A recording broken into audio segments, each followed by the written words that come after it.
Bonjour mesdames et messieurs et bienvenue à votre bulletin de nouvelles hebdomadaire Infothémis du 26 septembre 2023. Ici Lorraine McLean, votre lectrice pour aujourd'hui. Alors cette semaine à Infothémis, nous avons la municipalité de Lorrainville met sur pied un projet de 10 logements abordables. Une quarantaine d'infirmières de l'étranger viennent d'arriver en région. 3 candidats à la mairie de Lorrainville. Des parents sont incapables d'obtenir un suivi pour leur enfant atteint de retard de développement malgré le dépistage. Et plusieurs autres nouvelles. Et surtout, n'oubliez pas d'être des nôtres à 18h chaque mercredi soir pour notre télébingo hebdomadaire. La municipalité de Lorrainville mettra sur pied prochainement un projet de 10 logements abordables de 2 chambres chacun. Le coût de ce projet est évalué à 2 millions de dollars. La construction devrait être réalisée par l'entreprise Les Maisons Eureka. Le projet a reçu l'appui du conseil de la MRC de Témiscamingue. Les élus ont d'ailleurs entériné la recommandation du comité GAM pour soutenir financièrement le projet qui obtient 150 000 $ du Fonds Région Ruralité, volet projets spéciaux. Le projet attend une approbation de la part de la Société d'habitation du Québec dans le cadre du programme d'habitation abordable au Québec, dont l'objectif est de construire rapidement des logements locatifs abordables assignés à des ménages à revenus modestes ou faibles, ainsi qu'à des personnes ayant des besoins particuliers en habitation. Madame Claire Bolduc, préfète, explique que le manque de logement a été désigné comme étant un problème sérieux par la MRC de Témiscamingue.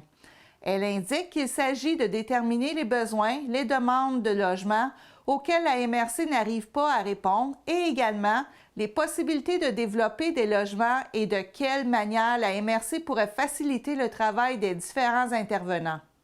Ce sont près de 400 000 $ que la MRC a consenti cette année pour diverses solutions de logement et d'hébergement. Une quarantaine d'infirmières de l'étranger viennent d'arriver en région. Ces personnes devront suivre une formation de mise à niveau d'1 an avant de pouvoir pratiquer dans les centres de soins de santé de la région. Un premier groupe de 40 infirmières s'est installé dans la région il y a près de 2 ans. De ce nombre, 39 ont réussi leur stage et se retrouvent maintenant sur le plancher pour exercer la profession d'infirmière. Cependant, elles ne tenteront pas d'obtenir le permis de pratique de l'Ordre des infirmières du Québec. M. Jean-Sébastien Blais, président régional du syndicat des professionnels de la santé, indique que le Centre de santé et des services sociaux de la Abitibi-Témiscamingue, le CISAT, a préféré attendre mars prochain. Les dirigeants du CISAT voulaient s'assurer que ces gens aient suffisamment d'expérience plancher, de vraiment prendre le pouls de comment sont donnés les soins ici au Québec, de s'habituer et de s'acclimater. Il ajoute qu'au dernier examen de l'Ordre des infirmières, le taux de réussite était de 18 %. Si, parmi les 39, seulement 18 % réussissent l'examen, on va avoir un petit problème. Il est donc trop tôt pour savoir si cette mission accomplit ou non. Pour la 4e année consécutive, la Fédération Nourrisource invite les familles allaitantes de partout au Québec à participer au défi allaitement virtuel qui se déroulera le vendredi 29 septembre à 13h. L'événement familial a comme objectif de normaliser, soutenir et promouvoir l'allaitement maternel, mais aussi de lancer la Semaine mondiale de l'allaitement maternel qui est célébrée à la 40e semaine de l'année, soit du 1er au 7 octobre 2023. Le défi présentera les différentes activités organisées durant la Semaine mondiale de l'allaitement maternel dans le réseau Nourrisource, offrira des animations ainsi qu'une conférence intitulée « Concilier la poursuite de l'allaitement et l'entrée à la garderie ». Cette année, le thème de la Semaine mondiale de l'allaitement maternel est « Changer les choses pour les parents qui travaillent ». Encore en 2023, beaucoup de bébés sont sevrés prématurément lorsque la mère retourne au travail ou aux études. L'Organisation mondiale de la santé recommande l'allaitement jusqu'à 2 ans ou plus, à la suite de l'introduction des aliments solides vers 6 mois. mais les milieux de travail ne sont pas toujours adaptés pour offrir à la mère du temps et un endroit pour exprimer son lait. Les citoyens de Lorrainville passeront au vote pour élire leur nouveau maire dimanche le 1er octobre prochain. Plusieurs ont profité de l'occasion pour voter par anticipation dimanche dernier. 3 personnes présentent leur candidature pour accéder à la mairie, soit Gilles Lepage, Jean Martineau et Régent G. Paquin. La population de Lorrainville est invitée à se rendre aux urnes dimanche le 1er octobre prochain pour élire leur nouveau maire. Bonne chance à tous! Un club de jeux de société meuble les soirées de plusieurs adeptes de jeux collectifs au Témiscamingue. Tous les lundis et jeudis, un petit groupe d'habitués et quelques joueurs occasionnels se donnent rendez-vous au Centre Frères Moffett de Ville-Marie pour s'affronter dans des jeux en tout genre. Pierre-Olivier Miller, responsable du club de jeux de société du Témiscamingue, possède une collection d'une centaine de jeux de société. L'organisateur mentionne que non seulement il fournit les jeux, mais également les explications, car souvent, c'est la partie qui fait peur. Mais une fois que quelqu'un nous le montre, ce n'est pas si compliqué. Avec son grand éventail de jeux, ce club rassemble des hommes et des femmes âgés de 20 à 50 ans. Cela demeure une bonne façon de socialiser avec les gens. Pour inciter le public à venir découvrir le club, la première visite est gratuite. M. Miller ajoute qu'une fois on y prend goût, c'est difficile d'arrêter. Le personnel et les administrateurs de la Société de développement du Témiscamingue et de la SADC du Témiscamingue ont dévoilé le rapport annuel d'activité des 2 organisations à l'Assemblée générale annuelle qui s'est tenue le 20 septembre dernier dans les locaux de la SDT. Bien que les défis en ressources humaines soient nombreux, pour les entreprises, on note une réelle dynamique entrepreneuriale sur le territoire. L'équipe a soutenu plus de 70 projets d'affaires et répondu à plus de 65 demandes ponctuelles. La majeure partie des dossiers sont dans le secteur des commerces et services, soit 73 %, suivi par l'agriculture et l'agroalimentaire à 14 %, le tourisme à 11 % et le secteur forestier à 2 %.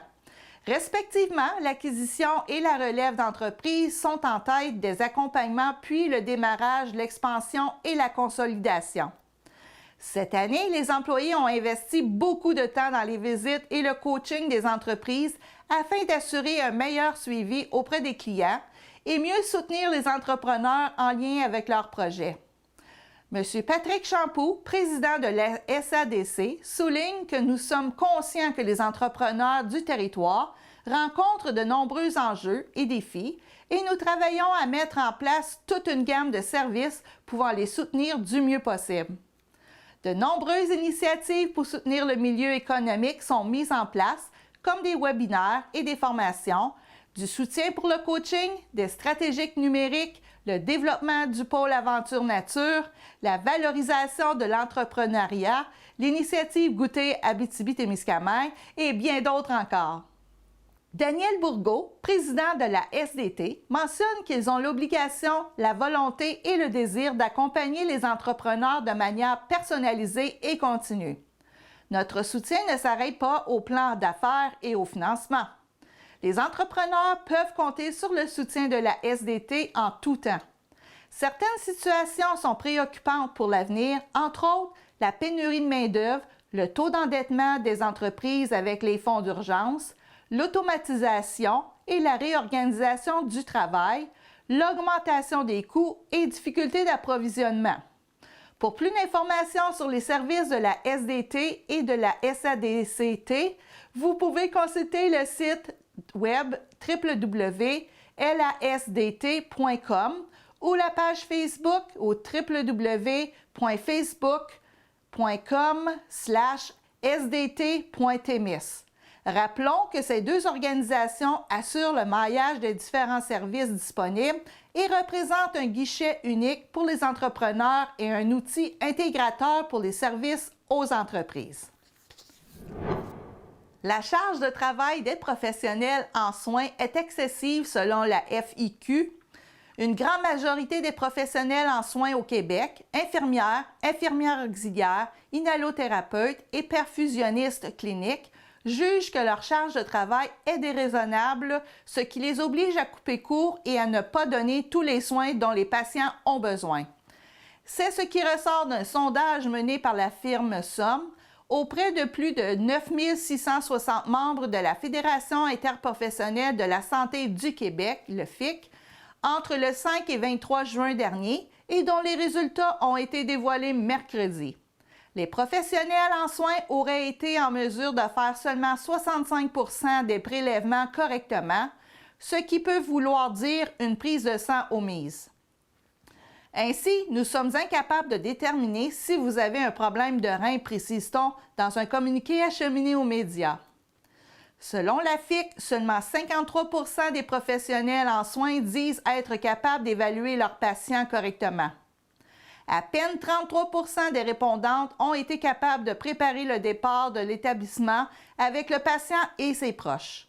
La présidente de la FIQ, Mme Julie Bouchard, précise que toutes ces omissions, causées par une charge de travail démesurée, ont un réel coût humain et financier. Ce sont des patients plus malades, plus longtemps, et plus de professionnels en soins démoralisés parce qu'elles ne sont pas capables d'agir comme elles le devraient. Elle souligne que poursuivre sur la voie actuelle, c'est se vouer à l'échec. Les professionnels en soins n'en peuvent plus et si on continue de toujours leur en demander plus, elles vont simplement aller faire autre chose. Qui pourrait les blâmer?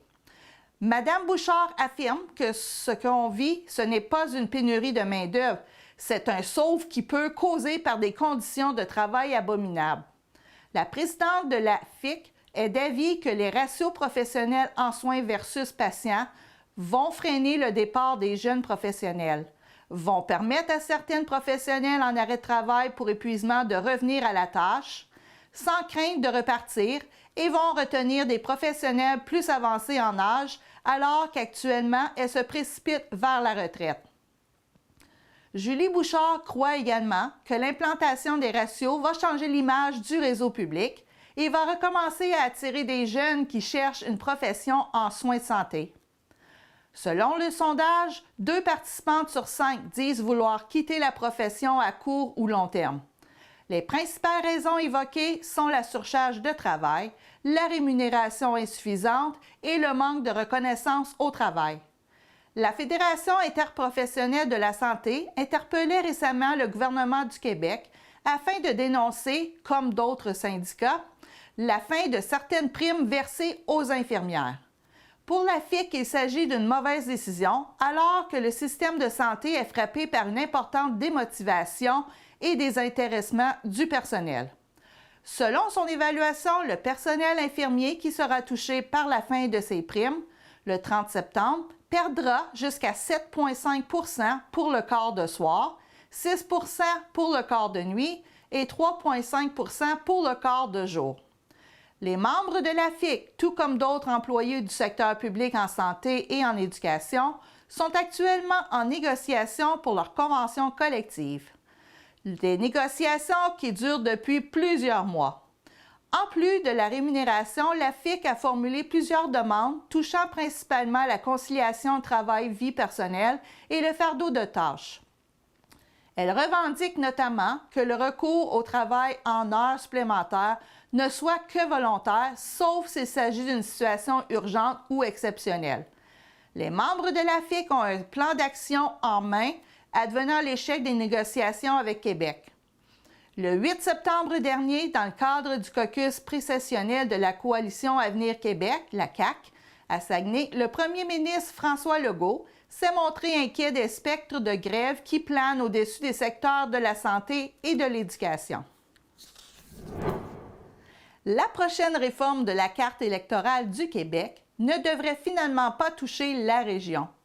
Selon le rapport préliminaire de la Commission de la représentation électorale rendu public mardi passé, des modifications sont proposées pour 55 des 125 circonscriptions, mais Abitibi-Ouest et Abitibi-Est ainsi qu'Ungava, dans le nord du Québec, continueraient de bénéficier d'un statut d'exception en dépit de leur important déficit en nombre d'électeurs par rapport à la moyenne provinciale.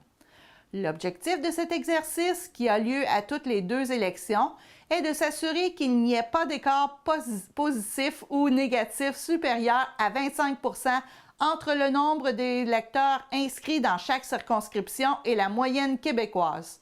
La circonscription de Rouyn-Noranda-Témiscamingue compte pour sa part 11 % moins d'électeurs que la moyenne. Avant que le rapport préliminaire ne soit rendu public, le député d'Abitibi-Est, Pierre Dufour, a insisté sur l'importance d'avoir 3 députés dans la région. Il ajoute qu'on s'attarde beaucoup au nombre d'individus par circonscription, mais il faut voir aussi la grandeur du territoire. Il faut voir aussi la dynamique des territoires. De son côté, M. Sébastien Dastou, maire d'Amos, croit qu'il est primordial de conserver la même représentation régionale à Québec. Il affirme que oui, la population, c'est une chose, mais on est dans un espace où il y a tellement grand à couvrir. Selon Mme Claire Bolduc, préfète de la MRC de Témiscamingue, perdre un député dans la région aurait des effets néfastes. Elle ajoute que l'on perdrait la capacité de bien faire comprendre les enjeux qui sont les nôtres en région, qui peuvent être très différents d'une MRC à l'autre et même d'une municipalité à l'autre, à l'intérieur d'un même comté, à l'intérieur d'une même MRC. Ce risque-là est énorme. On perdrait la compréhension et la connaissance des réalités d'un territoire. On le diluerait. Et à terme, on perdrait notre capacité à influencer l'ensemble du fonctionnement de la société. Des consultations publiques sont maintenant prévues du 10 octobre au 15 novembre. Un rapport révisé sera ensuite débattu à l'Assemblée nationale, puis un rapport final sera produit. La nouvelle carte électorale entrera en vigueur à la fin de la législature. Lors de la dernière révision en 2017, la Commission de la représentation électorale avait accordé un statut d'exception aux circonscriptions d'Abitibi-Ouest, d'Abitibi-Est et d'Ungava, bien qu'elle indiquait déjà un déficit important d'électeurs inscrits. 21 % des enfants avec un retard ne reçoivent pas les services à temps au Québec. Des parents d'enfants ayant un retard de développement décrivent leur expérience dans le réseau de la santé québécois comme un parcours du combattant. Bien que leurs enfants vivent des difficultés importantes, chaque étape à franchir pour obtenir des services relève du défi.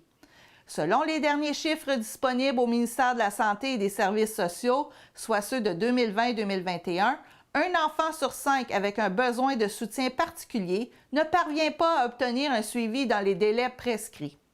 Fanny Dagenet, directrice de l'Observatoire des tout-petits, explique la complexité pour les parents de connaître les différents services dont pourrait bénéficier leur enfant. Ça prend un diagnostic pour accéder à ces services.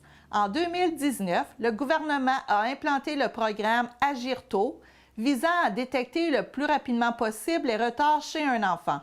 Dans l'espace d'un an seulement, soit d'avril 2022 à mars 2023, plus de 14 000 enfants avaient terminé leur dépistage sur la plateforme.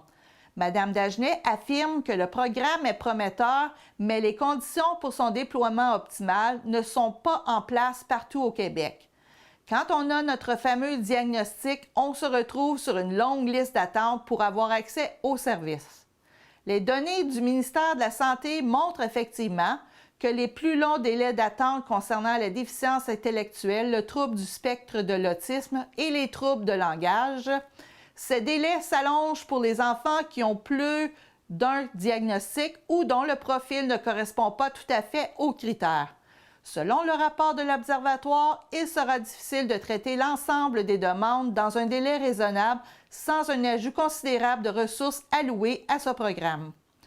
Il n'y a pas que les services cliniques qui sont difficiles à obtenir. L'aide financière le serait tout autant en raison d'une lourdeur administrative.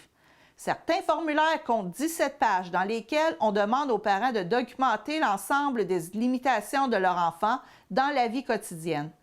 Certaines demandes doivent être effectuées annuellement en fournissant de nouveau tous les documents, même si la situation de l'enfant demeure inchangée. Les informations sur les aides financières disponibles ne sont pas centralisées. Les parents doivent les rechercher sur les sites web de différents ministères. Non seulement les obstacles vécus par ces familles mettent à risque le développement des enfants, mais leurs répercussions sont importantes sur la santé mentale des parents et leur situation financière.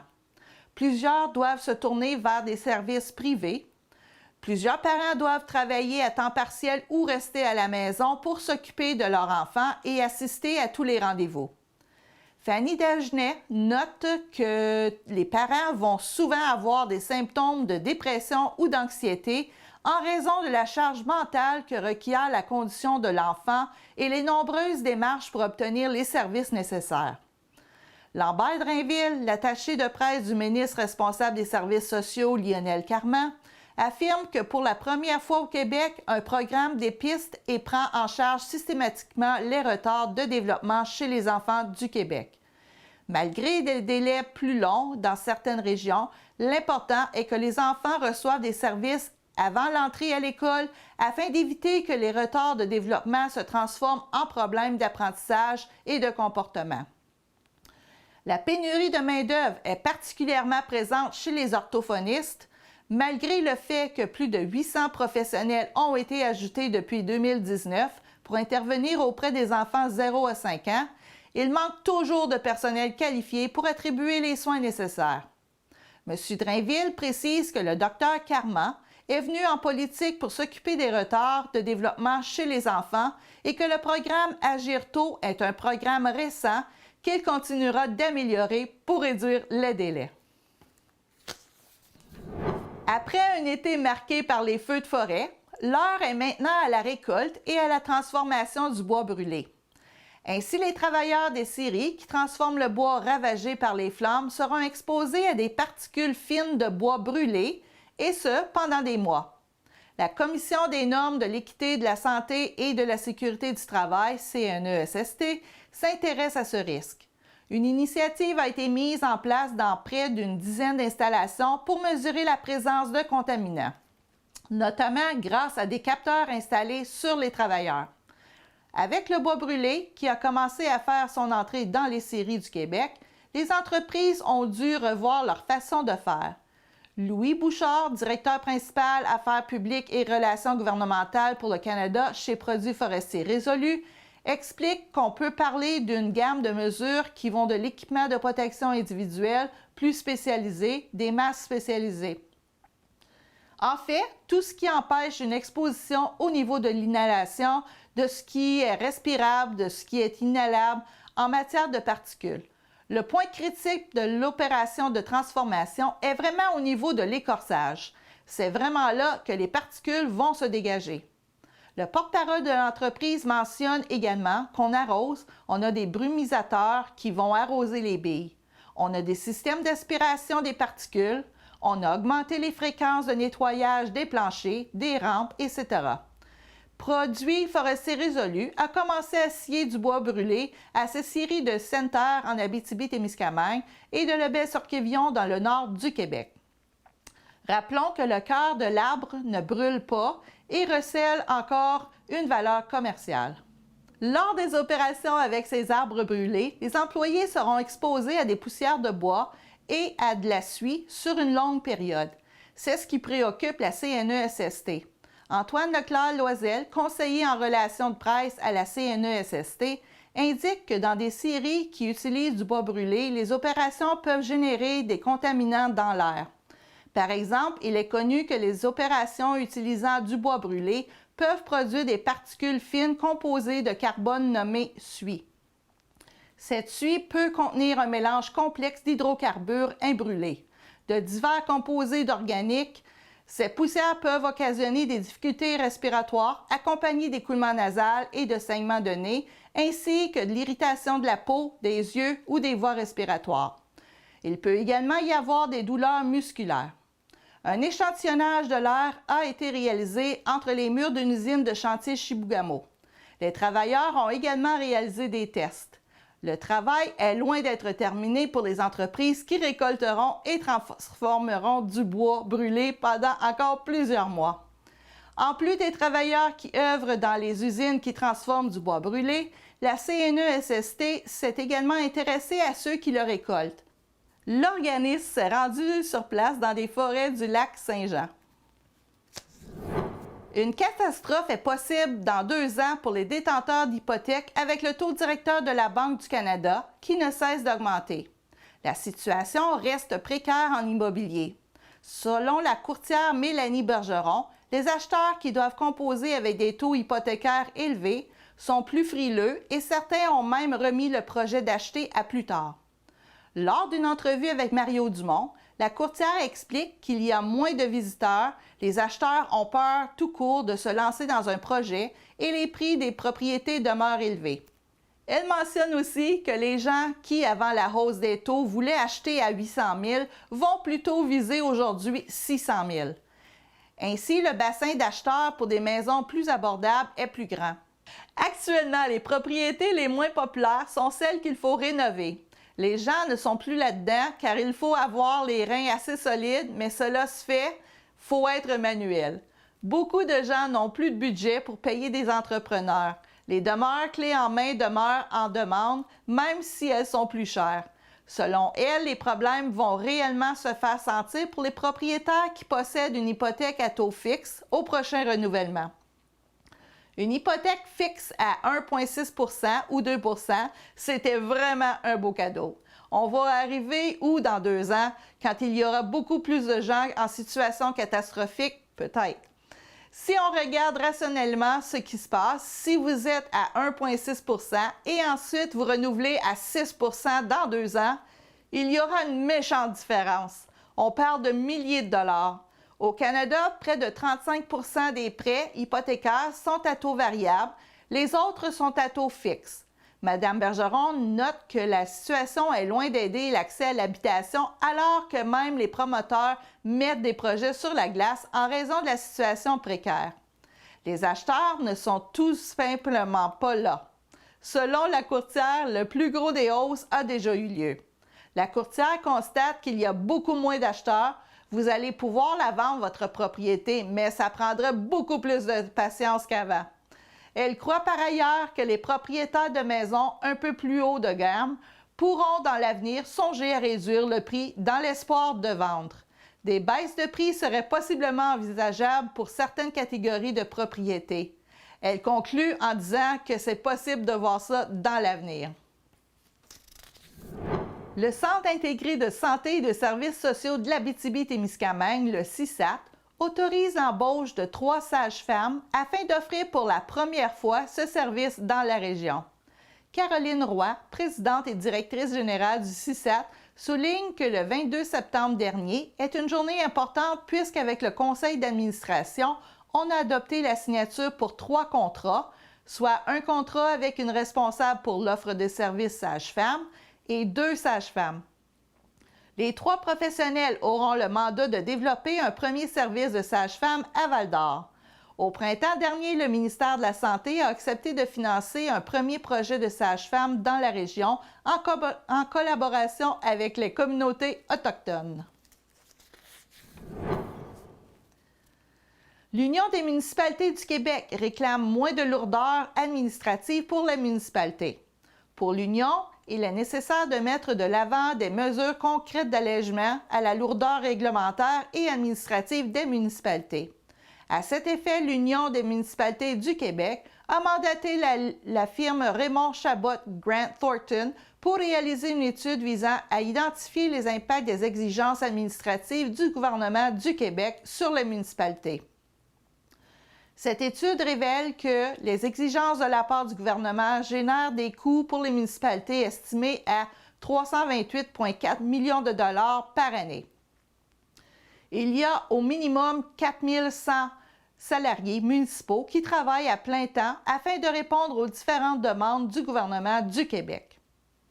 Le président de l'Union des municipalités du Québec déclare que les municipalités ont de plus en plus de responsabilités et d'interactions avec différents ministères pour des demandes de subventions, pour des questions réglementaires, des redditions de comptes ou pour le partage d'informations qui implique des efforts et des coûts importants dans un environnement de rareté des ressources.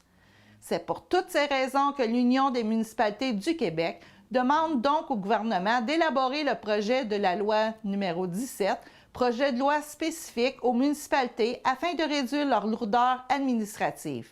Par ailleurs, l'Union des municipalités du Québec est préoccupée par les nouveaux pouvoirs que le projet de loi accorde à la Régie du bâtiment pour pouvoir déterminer et fixer les obligations des municipalités en matière de vérification de l'application du Code de construction et du Code de sécurité. La municipalité ne dispose pas des ressources nécessaires pour assurer la vérification de ces codes. Le premier ministre du Québec, François Legault, ferme de nouveau la porte à l'idée de transformer les toilettes dans les écoles en toilettes mixtes. Le Centre de services scolaires de Rouyn-Noranda a lancé en août dernier un projet pour construire des toilettes mixtes à l'école secondaire d'Iberville pour l'année scolaire 2024-2025. Lors d'un message publié sur les réseaux sociaux dimanche matin, François Legault réitère qu'on a été clair qu'il n'est pas question de transformer les toilettes dans nos écoles en toilettes mixtes. Le premier ministre est également revenu dans son message sur les manifestations de cette semaine autour des droits des personnes transgenres. Il écrit que lorsque ce dernier a vu les manifestations sur la question du genre, il n'a vraiment pas aimé cela. Surtout de voir des gens des deux côtés se lancer des insultes dans les rues de Montréal. Il trouvait que cela ne nous ressemblait pas du tout. Il évoque qu'il est normal que des parents et des citoyens se posent des questions et s'inquiètent pour leurs enfants. Dans ce débat sur l'identité de genre et ses impacts sur toute la société, c'est important de respecter le point de vue de tout le monde. M. Legault rappelle qu'on a le devoir d'être sensible envers les personnes de la communauté LGBTQ+, mais aussi d'entendre les inquiétudes de la population en général.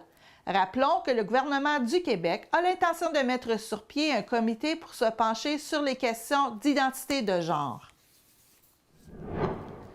Sébastien Lemire veut s'attaquer à l'enjeu du logement. La problématique du logement et l'augmentation du coût de la vie seront notamment au cœur des débats avec la rentrée parlementaire fédérale. Le député bloquiste d'Abitibi-Témiscamingue insiste sur la nécessité de conclure rapidement des ententes pour construire de nouveaux logements. Ce dernier pense que l'enjeu qui va toucher le plus les gens, c'est la hausse du coût de la vie, plus particulièrement le logement. Il mentionne que cela fait 30 ans que le gouvernement fédéral s'est désengagé de la construction de logements. Il n'y a toujours pas encore d'entente avec le Québec. Cet argent doit arriver plus rapidement selon lui. La chasse à l'orignal sera très différente cette année. Plusieurs camps de chasse ont été réduits en cendres par les feux de forêt. Pour plusieurs, la chasse, c'est vraiment quelque chose de familial, donc c'est sûr que ça ne sera pas pareil. Une chasseuse explique qu'on ne pourra pas monter autant de personnes et on ne pourra peut-être pas rester aussi longtemps. Même s'ils seront tout de même en mesure de faire des prises, les chasseurs doivent s'attendre à une saison moins fructueuse en raison des violents incendies. Un chasseur mentionne que c'est notre viande pour l'année. L'épicerie coûte de plus en plus cher et ce n'est pas la même qualité. Le ministère de l'Environnement, de la lutte contre les changements climatiques, de la faune et des parcs précise toutefois qu'il est encore trop tôt pour évaluer l'ensemble des effets des feux de forêt sur la saison de chasse à l'orignal. Pour de nombreux chasseurs, le camp ne sont pas qu'un endroit où ils partaient chasser, mais aussi une boîte à souvenirs. De rebâtir le camp, c'est une chose, mais de reconstruire tous ces souvenirs-là, c'est autre chose.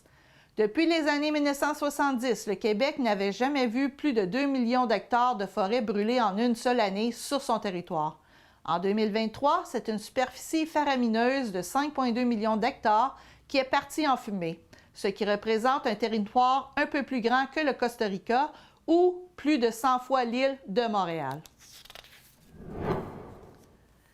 La candidate au poste de co-porte-parole féminine de Québec solidaire, Émilise Lessard-Terrien, veut parler pour les régions. La trentenaire a été une des rares solidaires élues à l'extérieur des grands centres en 2018. Elle a perdu son siège de députée de Rouyn-Noranda-Témiscamingue au scrutin de 2022. Madame Lessard-Terrien a été étonnée du recul de Québec solidaire dans la ruralité. Selon elle, le parti présente pourtant la meilleure offre politique pour les régions. C'est un peu beaucoup sur les régions qu'elle mise pour gagner des appuis en vue du choix des solidaires en novembre prochain. Émilise Lessard-Terrien comprend la perception de plusieurs électeurs qui voient Québec solidaire comme un parti du plateau Mont-Royal. Elle croit que les gens des régions ne se reconnaissent pas dans les échanges. Notre parti va continuer de lutter contre les inégalités sociales pour l'environnement et la justice. Le programme est vaste, il faut adapter le discours et sortir les régions de l'angle mort du gouvernement. Ces tournées lui permettront de prendre le pouls du public et d'exposer les thèmes qui sont au cœur de son engagement politique, le territoire, la souveraineté et de l'économie locale. Elle tente de rencontrer le plus de membres possible car elle veut connaître leurs préoccupations. Émilise mentionne également que les enjeux en santé sont plus fréquents dans les régions. Le pouvoir est dans les grands centres. Donc, les travailleurs qui ont des solutions concrètes et efficaces ne sont pas écoutés. Elle exprime la lourdeur du système qui doit être décentralisé. Alors voilà, c'est ainsi que se termine notre bulletin de nouvelles pour cette semaine. J'espère que ça vous a plu. À la suite d'Infotémis, je vous invite à regarder notre reportage sur le marché public de Ville-Marie. Ici Lorraine McLean qui vous remercie d'avoir été là. Bonne semaine à tous. On se revoit la semaine prochaine pour une autre émission d'Infotémis. Au revoir.